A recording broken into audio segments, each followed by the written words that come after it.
Šajā rītā lasīsim kopīgi no Jāņa evaņģēlija 1. nodaļas, 1-3 panti. Mēs piecelsimies un kopīgi lasīsim svētos rakstus. Un tā mēs lasām. Iesākumā bija vārds, un vārds bija pie Dieva, un vārds bija Dievs. Viņš bija iesākumā pie Dieva.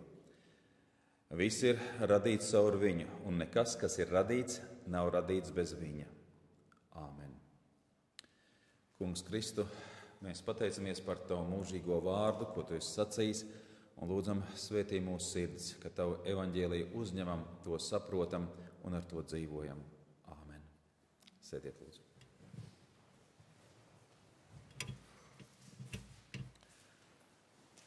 Kā mēs labi zinām un esam piedzīvojuši, cilvēkam dzīvē ir dažādi periodi. Ir gan pacēluma periodi, gan kritumi. Šajos periodos, dažādos periodos ir arī dažādas prioritātes, dažādas intereses. Šīs intereses nav pastāvīgas. Kādiem kādu laiku prioritāte varbūt ir izglītība, pēc tam varbūt kāds ir periods, kad darbs ir tas svarīgākais, kādiem ir prioritāte labklājība, attiecības, veselība. Un tā, kad domājot par šiem dažādiem dzīves posmiem un prioritātēm, it kā viņi iet ļoti kopā. Un proti, ja tev sāp, kā gan tu nedomāsi par to, ka veselībai ir jābūt prioritātei un no sāpēm ir jātiek vaļā. Ja nav iespējams nomaksāt rēķinus, vai tad labklājība nebūs prioritāte? Un it kā ir loģiski, nav līdzekļu, nav naudas, ir jāmeklē risinājumi, kā to atrisināt. Bet kurš tad ir teicis, ka tādām ir jābūt prioritātēm? No vienas puses, jā, it kā ļoti loģiski, esmu slims, man ir jātiek pie veselības. Bet kurš ir teicis, ka tā ir jābūt manai prioritātei, veselībai? Kurš ir teicis, ka labklājībai ir jābūt prioritātei vai attiecībām? Neticīgi cilvēki tā arī dzīvo. Tās ir viņu prioritātes. Ticīgam cilvēkam ir cita domāšana, citas vērtības un citas prioritātes. Psalmu grāmatā mēs lasām 73. psalms, sākot ar 25. pantu. Kad Tu esi mans, tad man nevajag ne debes, ne zemes. Jebšu man arī pamirtu miesa un sirds, taču Tu, Dievs, esi mans patvērums un mana daļa mūžīgi. Ja man pamirtu miesa. Tas nozīmē, ka mēs lasām, ka psalma autors, viņš slikti jutās. Viņam miesai kļuva aizvien sliktāk un sliktāk un sliktāk. Ja man ir dakters, tad man nav par ko raizēties. Nē, viņš neraizējās par savu veselību. Ko viņš saka? Dievs, ja Tu esi ar mani, ja Tu esi mans patvērums, man neko citu nevajag. Tā miesa sadils, novecos un nomirs. Bet Dievs, Tu esi mana prioritāte arī manās slimībās un manās ciešanās. 27. un 28. pants. Jo redzi, tie, kas neusticībā no Tevis atstājas, iet bojā. Tu izdeldē tos, kas no Tevis atkāpjas. Bet man paliek mans aplaimotais Dieva tuvums. Man ir prieks savu cerību likt uz Dievu to kungu, lai paustu visus Tavus darbus. Tie, kas neusticībā no Tevis aiziet, tie, kam ir citas prioritātes, citas intereses, tie, kam ir vienalga šie dvēseles jautājumi, tie aizies bojā. Bet man paliek mans aplaimotais Dieva tuvums. Ticīgam cilvēkam ir tikai viena prioritāte, lai kādi laiki, lai kādi dzīves periodi. Mūsu prioritāte ir Dieva tuvums. Lai kas notiek pasaulē, ekonomikā, politikā, mākslā, kultūrā, mums ir viena prioritāte – Dieva tuvums. Lai cik daudz vai cik maz naudas, Dieva tuvums. Lai ir veselība vai nav veselības, Dieva tuvums. Lai ir apjukums sabiedrībā vai nav apjukuma, Dieva tuvums. Nav nekā svarīgāk kā iepazīt Bībeles Dievu. Tas ir mūsu dzīves uzdevums. Pārējais viss ir otršķirīgi. Apostols Pāvils Filipiešiem raksta 1.21. Jo dzīvot man ir Kristus un mirt ieguvums. Viena prioritāte Pāvilam viņa dzīvē Kristus. viens mērķis Kristus, vienas ilgas Kristus. Viņš redzēja dažādus cilvēkus, viņš redzēja dažādas kultūras, dažādas tradīcijas, bagātus un nabagus, valdniekus un vergus. Man dzīvot ir Kristus, nav nekā svarīgāk, un viņš veltīja tam visu savu dzīvi. Viņam bija daudz satricinājumu, dažādi periodi viņa dzīvē bija, un viens mērķis, vienas ilgas, viena prioritāte – Jēzus Kristus.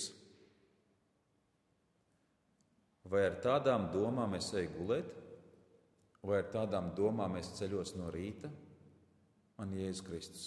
Šī diena ir veltīta manam kungam, manam glābējam.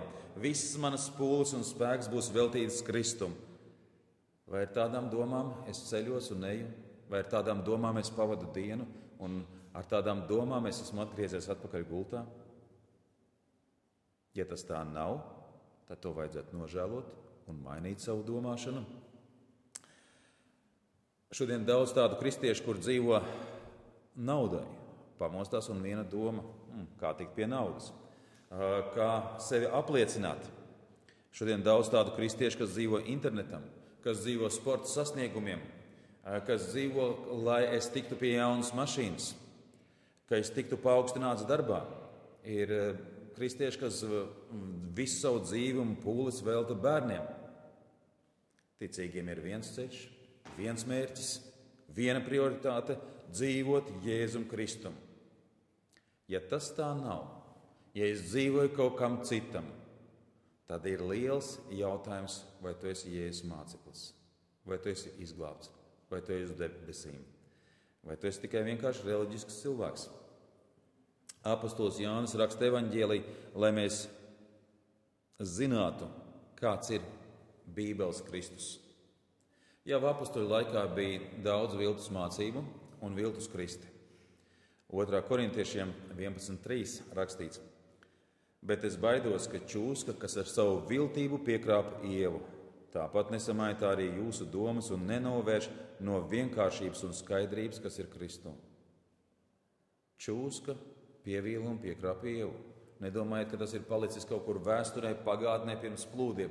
Nē, čūska joprojām aktīvi darbojas un mēģina pievilt un piekrāpt šodienas ticīgos. Es baidos, ka čūska jūs nepieviļ.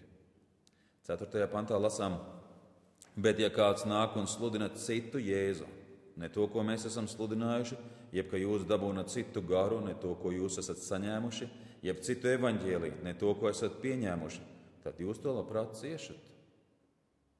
Tāda mēs redzam, ka ir cits Jēzus, cits evaņģēlijs, cits gars. Ārkārtīgi nopietni panti. It kā tas pats Jēzus, it kā tas pats evaņģēlijs. Kas tur traks, ka tur mazliet savādāk viņi saprot? Kas tur traks, ka viņi mazliet savādāk pielūdz Dievu? Kas veic šo viltošanu? Kā mēs redzam? Nākošo slaidu. Bet es baidos, ka čūska. Kas padara evaņģēliju mazliet savādāku? Kas parāda Kristu mazliet savādāku nekā tas ir Bībelē? Tā ir čūska. Kas tur traks? Ja mazliet savādāk. Iedomājieties, ja jūs strādājat veselu mēnesi, atnāk priekšnieks un saka: Es tev izmaksāšu algu, bet mazliet savādākā naudā. Viņa ir gandrīz tāpat kā īsta. Vienīgi turot ilgāk pirkstos krāsiet nost, bet tā viņa izskatās pēc īstas. Tā viņa ilgāk paturot rokā, jūtams, ka tas papīrs čaukst savādāk, bet visādi citādi, visi tie uzraksti ir pa īstam. Kāda tev atšķirība? Tev taču neko daudz nenozīmē. Vieniem tāda nauda un tev gandrīz īsta. Vai jūs ņemsiet algu gandrīz īstā naudā? Jūs pateiksiet, nē, man vajag īstu naudu. Viltotas naudas izgatavošana, lietošana ir krimināla noziegums. Ja jūsu rokās nonāk viltota nauda, tad pēc iespējas ātrāk no tās ir jāatbrīvojas. Ja naudas viltošana ir bargi sodi. Bargi. Ja parādās kaut kur viltota nauda, tad policija dažu dienu laikā spēj atrast no kurienes viņi nāk un kas viņi ir izgatavojis. Ja lieli sodi tiek uzlikti uz naudas viltošanu, tad kāds sods draud par evaņģēliju viltošanu? Dvēseles ienaidnieks dara visu iespējamo, lai evaņģēliju sagrozītu, lai viņš kļūtu nesaprotams, savādāks nekā Bībelē. Viltus evaņģēliji ir ļoti dažādi. Pilna pasaule ar viltus evaņģēlijiem un viltus kristiem, bet tiem ir kādas kopējas iezīmes. Ēdens dārzā čūskas sacīja, ko? Jūs būsiet kā Dievs. Jūs būsiet centrā. Tieši tāpat notiek arī ar viltus evaņģēliju šodien, kad viltus mācību centrā ir cilvēks. Cilvēka slava, cilvēka intereses, lai cilvēks būtu apmierināts. Viltus mācībās cilvēka pašapziņa tiek celta. Viņi paši izvēlas ticēt vai neticēt Dievam. Viņi saka, ka viņi arī paši pieliek pūles, lai savu glābšanu nodrošinātu. Viņi izvēlas turpināt vai neturpināt, sekot Jēzum. Viņi paši izdomā, kāda būs draudzes uzbūve, kāda būs draudzes mērķi. Tā nav Bībeles kristietība. Tas nav Bībeles evaņģēlijs. Gandrīz tāpat, jo viņi taču dzied Dievam, viņi lūdz Dievu, viņi kalpo Dievam. Gandrīz viss tāpat, bet mazliet tikai atšķirīgs. Cits evaņģēlijs, cits Kristus, tas izraisa Dieva dusmas. Vēstulē Galatiešiem apostols Pāvils raksta: Es brīnos, ka jūs tik drīz novēršaties no tā, kas jūs ir aicinājis Kristus žēlastībā, un piegriežaties citam evaņģēlijam. Un tomēr citi nav. Ir tikai kādi, kas jūs sajauc un grib pārgrozīt Kristus evaņģēliju. Bet ja arī mēs vai kāds eņģelis no debesīm jums sludinātu citu evaņģēliju, ne to, ko esam jums pasludinājuši, lāsts par to.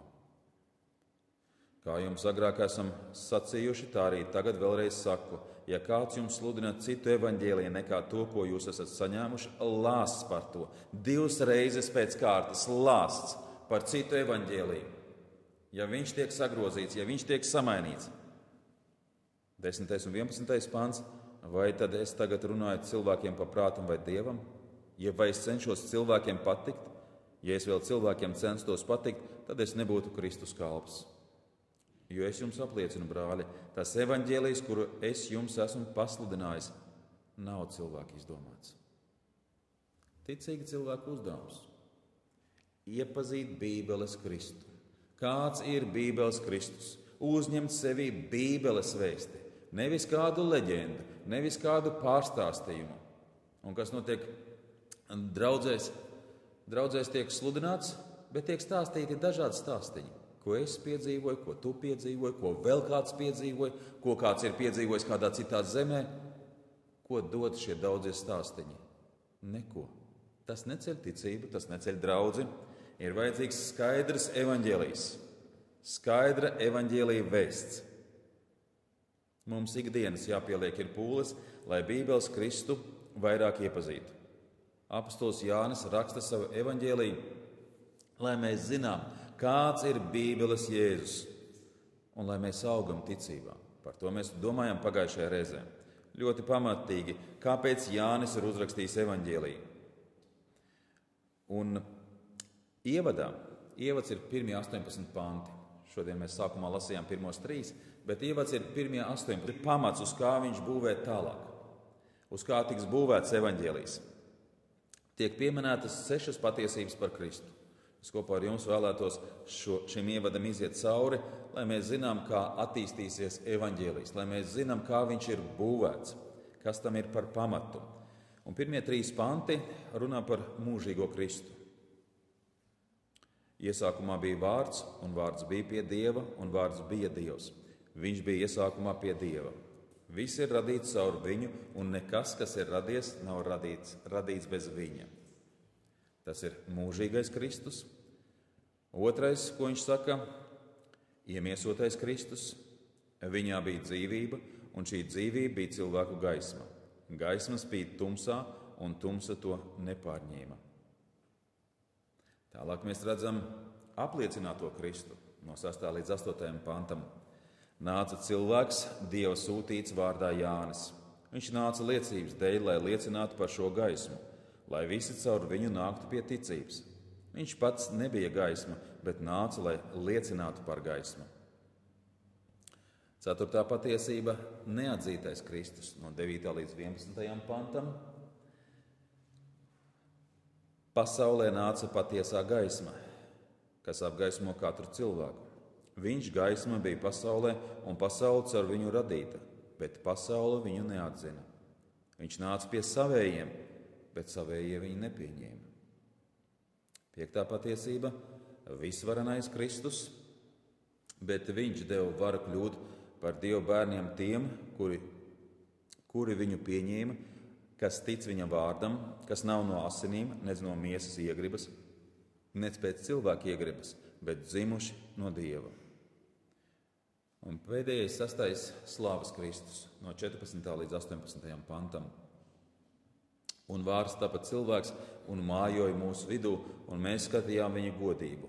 Tādu godību kā tēva vienpiedzimušajam dēlam, pilnu žēlastības un patiesības. Jānis ir liecinājis par viņu saugdams. Viņš ir tas, par kuru es sacīju. Tas, kas nāk aiz manis, ir pirms manis, jo viņš bija pirmāk nekā es. Mēs visi esam guvuši no viņa pilnības, pēc žēlastības vēl žēlastību, jo bauslība ir dota caur Mūzu, bet žēlastība un patiesība tapusi caur Jēzu Kristu. Dievu neviens nekad nav redzējis, vienpiedzimušais Dievs, kas ir pie tēva krūts. Viņš ir atklājis. Tātad šis ir pamats, uz kuru Jānis veido tālāk evaņģēliju. Viņš stāsta, par ko tālāk būs evaņģēlijā, kā attīstīsies stāstījums par Jēzu Kristu. Jaunās derības grāmatas, gan evaņģēlija, gan vēstules rakstītas bieži vien, lai atspēkotu maldu mācības. Maldu mācības apdraudēja draudzes, un maldu mācības joprojām apdraud. Izmainītais evaņģēlijs ir draudz draudzei, draudz katram ticīgajam. Dievs ir devis mums Bībeli, svētos rakstus, lai mums būtu pareiza izpratne par Dievu. Bībele ir nekļūdīgs un nemaldīgs Dieva vārds, no vāka līdz vākam. Tas mums ir vajadzīgs mūsu ticības dzīvei un arī mūsu ikdienai. Cilvēkiem ir dažādi izpratni par Dievu. Ja tā ir atšķirīgāka no Bībeles izpratnes, tad tas ir cits evaņģēlijs, cits gars, un tā nav patiesība. Tad mēs varam domāt, ka tāds cilvēks īstenībā ir neticīgs. Ja viņš arī piesauc Dievu, ja viņš arī iet uz baznīcu, ja viņš arī kalpo, ja viņa izpratne par to, kāds ir Dievs, atšķirs no Bībeles, tad tāds cilvēks nav piedzimis no augšienes. 1. Korintiešiem 15.1. Brāļi, es jums atgādinu evaņģēliju, ko jums jau esmu pasludinājis, ko jūs esat dabūjuši un kurā jūs arī stāvat. Es jums atgādinu evaņģēliju. Pāvils, kāpēc bija jāatgādina evaņģēlijs? Kāpēc bija vēlreiz un vēlreiz par to jāstāsta? Tāpēc, ka tas ļoti būtiski katram cilvēkam un draudzēji. Un ko tad dara evaņģēlijs? 2. pantā mums ir teikts, tepat Korintiešiem 15.2, kas jums arī dod pestīšanu, ja jūs to paturat tādā veidā, kā es jums to pasludināju. Citādi jūs būtu vēl tik kļuvuši ticīgi. Ja jūs nepaturat evaņģēliju tāds, kāds viņš ir, ja jūs nepazīstat Dievu tāds, kāds viņš ir svētajos rakstos, veltīga jūsu ticība. Glābjošas ticības pamatā ir pareiza izpratne par Dievu. Nav pareizas izpratnes, nav Bībeles izpratnes, cilvēka pūles ir bijušas veltīgas. Lai arī kādi ir viņam sasniegumi, lai arī kādi viņam ir nopelni, viss veltīgi. Kādi gan apgalvo un saka, ko tur strīdēties? Tu saproti tā, es saprotu tā. Galvenais jau ir aktīva darbošanās un dot kādu kopēju labumu. Tad, kad būsim mūžībā, tad jau skaidri zināsim, kāds ir Dievs. Tagad tas ir strīdīgs jautājums. Tas nav strīdīgs jautājums. Tas ir fundamentāls jautājums. Jā, Bībelē visi jautājumi nav vienlīdz vienādi apgaismoti. Ir jautājumi, kur ir ļoti skaidri, un ir jautājumi, kas tikai ir pieminēti un kas ir neskaidri. Bet tas, kas ir jautājums par Dievu, Šis jautājums Bībelē ir ļoti skaidrs un ļoti būtisks.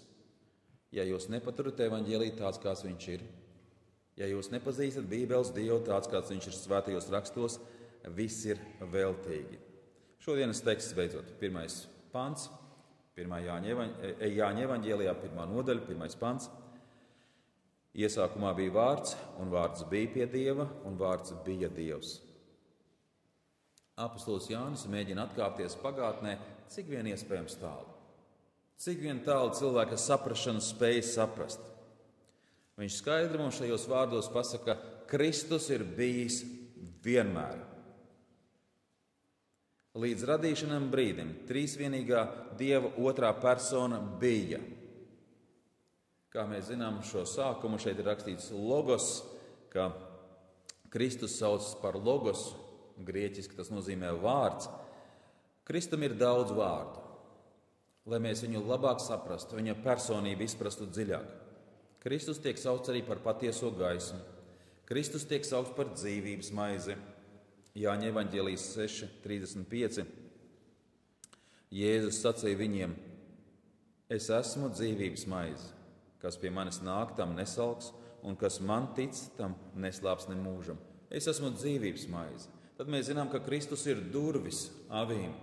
Kristus ir labais gans. Kristus sevi sauc par augšām celšanos un dzīvību, par īsto vīna koku. Ko tas nozīmē? Katru reizi mēs skatīsimies atsevišķi, bet šeit Kristus ir nosaukts par vārdu. No šodienas teksta, tātad iesākumā bija vārds, un vārds bija pie Dieva, un vārds bija Dievs, mums ir jāsaprot viena skaidra lieta. Kristus ir bijis vienmēr. Kristus ir bijis mūžīgi. Nav bijuši tāda laika, kad Kristus nebūtu bijis. Viņš bija pie Dieva, un vārds bija Dievs. Tāds pats kā Dievs. Bībele ļoti skaidri māca par trīsvienību. Bībelē nav vārda trīsvienība, bet no šīs raksturvietas un no daudzām citām mēs nevaram izdarīt citu secinājumu, ka Dievs ir trīsvienīgs. Kristus sacīja jūdiem. Viņiem bija savs priekšstats par to, kāds ir Mesija, kāds ir glābējs, kāds ir Dievs. Bet Kristus viņiem sacīja, ka, ziniet, Jesaja jau mani redzēja. Kā Jesaja tevi varēja redzēt, ja Jesaja dzīvoja 700 gadus pirms tevis? Jāņa evaņģēlijas 12:41. To Jesaja ir sacījis tāpēc, ka tas skatīja viņa godību un sludināja par viņu. Jesaja 700 gadus pirms Kristus redzēja Kristu. Ko viņš varēja redzēt?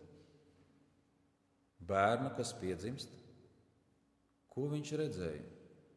Kristus krustu. Ko viņš varēja redzēt? Augšām celšanos. Ko Dievs viņam parādīja? Jesajas grāmatā Jesaja apraksta šo piedzīvojumu, ko viņš sastapās ar Kristu, kad viņš sastapās ar Kristu. Jesaja 6:1 mēs lasām. Tanī gadā, kad nomira ķēniņš Usija, es redzēju to kungu sēžam uz augsta cēla troņa, un viņa tērpa apakšmala piepildīja svētnīcu. Serafi lidinājās pār viņu, tiem bija katram 6 spārni, ar 2 serafs apsedza savu vaigu, ar 2 savus kājas, un ar 2 viņš lidoja. Tie nemitīgi sauca, cits aiz cita šos vārdus: Svēts, svēts, svēts ir tas kungs Cebots. Visa zeme ir pilna viņa godības. Lūk, ko redzēja Jesaja. Viņš redzēja mani, Kristus saka. Viņš redzēja manu godību. Ja jums būtu Bībeles atvērts, tad jūs lasītu arī 5. pantu. Tad es iesaucos: bēdas man, jo es esmu nāvē nolemts. Es esmu cilvēks ar nešķīstām lūpām un dzīvoju tautas vidū, kam nešķīstas lūpas. Tagad es redzēju ar savām acīm ķēniņu, to kungu Cebotu. Kristu viņš redzēja pirms iemiesošanās, pirms tā brīža, kad viņš tapa miesa, pirms viņš tapa par cilvēku. Apostols skaidri mums pasaka savā vēstījumā, ka Kristus ir bijis mūžīgs. Viņš nav radīts, viņš vienmēr ir bijis, viņš vienmēr ir bijis Dievs. Vēlreiz šodienas pants. Iesākumā bija vārds, un vārds bija pie Dieva, un vārds bija Dievs.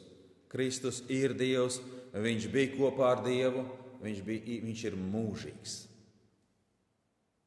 Cilvēkiem ir grūti saprast trīsvienību, trīs personas, bet viens Dievs. Mums ir grūti saprast, jo mēs esam ierobežoti.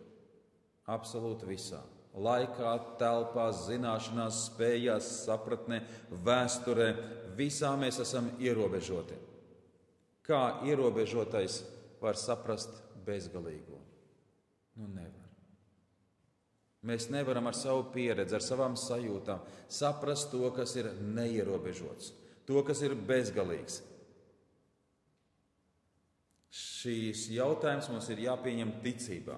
Ir maldu mācības, kas mēģina trīsvienību skaidrot cilvēciski.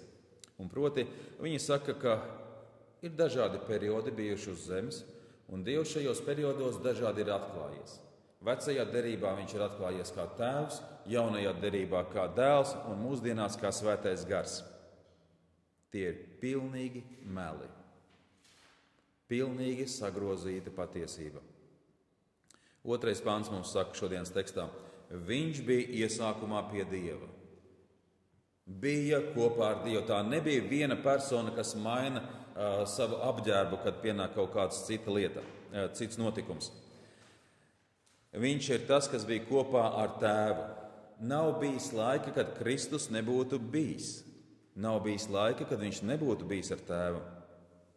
Ģedzemanes dārzā Kristus lūdzu 17.5. Jāņa evaņģēlijā. Un tagad apskaidrotu mani, Tēvs, ar to skaidrību, kas man bija pie tevis pirms pasaule bija. Vēlreiz ļoti skaidri tiek pateikts, Kristus ir mūžīgs. Trīsvienības otrā persona vienmēr ir bijusi līdzās Tēvam. Nav bijis laika, kad tas tā nav bijis. Tēvs ir persona, dēls ir persona, svētais gars ir persona. Katra persona pati par sevi un tomēr viens Dievs. Tā, Kristus ir mūžīgs. Kristus ir līdzās Tēvam un svētajam garam. Maldu mācības dažādi uzbrūk trīsvienības mācībai. Jehovas liecinieki neatzīst Kristu kā Dievu, bet kā pirmo, kurš tika radīts.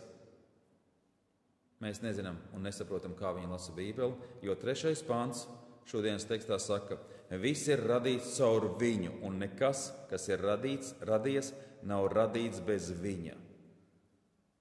Viņš ir visu radījis, caur viņu viss ir radies.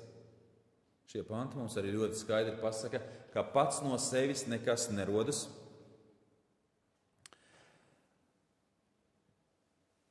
To mēs redzam ne tikai dabā, bet arī šajā telpā. Vai šajā telpā kaut kas ir radies pats no sevis? Vai šis kultūras nams ir radies pats no sevis? Vai tas iekārtojums ir radies pats no sevis? Kāds to ir izdomājis? Kāds to ir uzcēlis?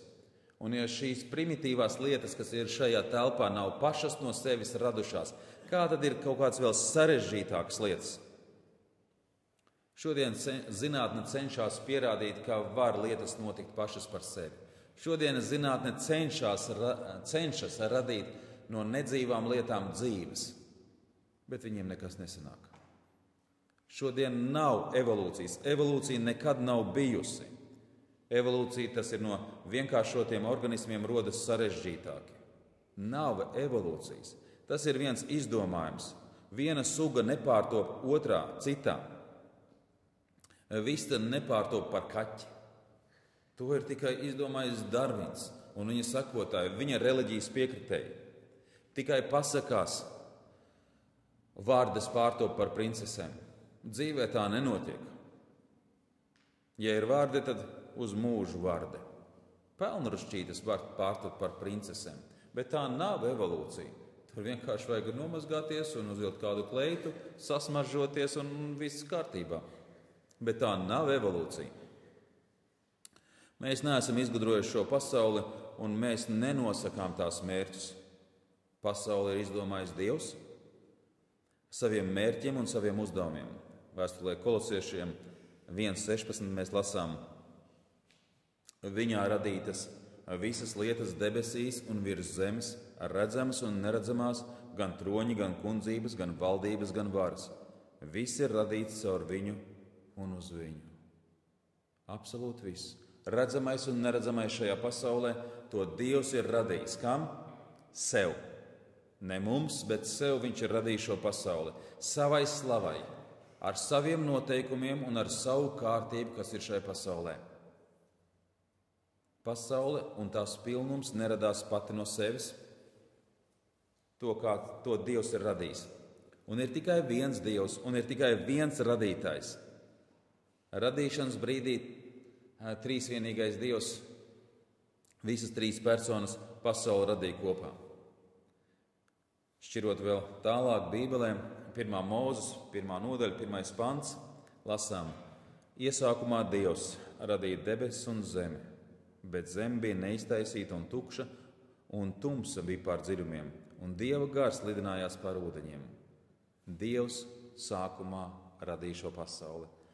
Un tālāk mēs lasām par to, kā šo pasauli Dievs radīja, līdz nonākam līdz 26. pantam. Un 26. pantu cilvēki ātri pārlasa, bet jau šeit mēs redzam trīsvienību. 1. Mūzes, 1. nodaļa, 26. pants. Tad Dievs sacīja: Darīsim cilvēku pēc mūsu tēla un mūsu līdzības. Tie, lai valda pār zivīm jūrā un pār putniem gaisā un pār lopiem un pār visu zemi un visiem rāpuļiem, kas rāpo zemes virsū. Dievs sacīja. Kam Dievs sacīja? Darīsim. Dievs sacīja, darīsim. Kas radīja šo pasauli? Dievs. Vai viņš strādāja kopā ar eņģeļiem? Eņģeļi palīdzēja Dievam? Vai radība palīdzēja Dievam? Ne eņģeļi, ne radība. Dievs pats radīja šo pasauli. Viņš sacīja, radīsim. Dievs nesacīja to ne eņģeļiem, ne radībai. Bet konteksts mums pasaka, kam? Pēc mūsu līdzības. Pēc mūsu līdzības darīsim cilvēku. Dievs Tēvs runāja ar Dēlu un Svēto garu. Trīsvienība konsultējās savā starpā, un viņi nāca pie kopīga slēdziena, pie kopīga lēmuma. Veidosim cilvēku. Cilvēks neradās kā sekas tam, kas jau bija radīts. Cilvēks neradās nejauši. Dievs to izdomāja. Darīsim cilvēku. Viņi apspriedās savā starpā, un viņi sacīja, darīsim cilvēku. Tas, kā mēs saprotam pasaules sākumu, ietekmē mūsu šodienu un ietekmēs nākotni. Zinātnē, mītiem un maldu mācībām ir savs priekšstats par to, kas ir pasaule un kas ir cilvēks. Bet mums, ticīgiem cilvēkiem, ir Bībeles priekšstats par to, kas ir šī pasaule un kas šo pasauli sagaida. Kristus, mūžīgais logos, ir pirmsavots visam. Kristus kā trīsvienības persona, trīsvienības otrā persona vienmēr ir bijis līdzās Tēvam un Svētajam garam. Pilnīgā harmonijā, saskaņā un mīlestībā. Pasauli ir radījis Dievs caur Jēzu Kristu, Dieva mērķim un Dieva uzdevumam. Šodienas teksts to mums skaidri pasaka. Iesākumā bija vārds, un vārds bija pie Dieva, un vārds bija Dievs. Viņš bija iesākumā pie Dieva. Viss, kas ir radīts, viss ir radīts caur viņu, un nekas, kas ir radies, nav radies bez viņa. Āmen.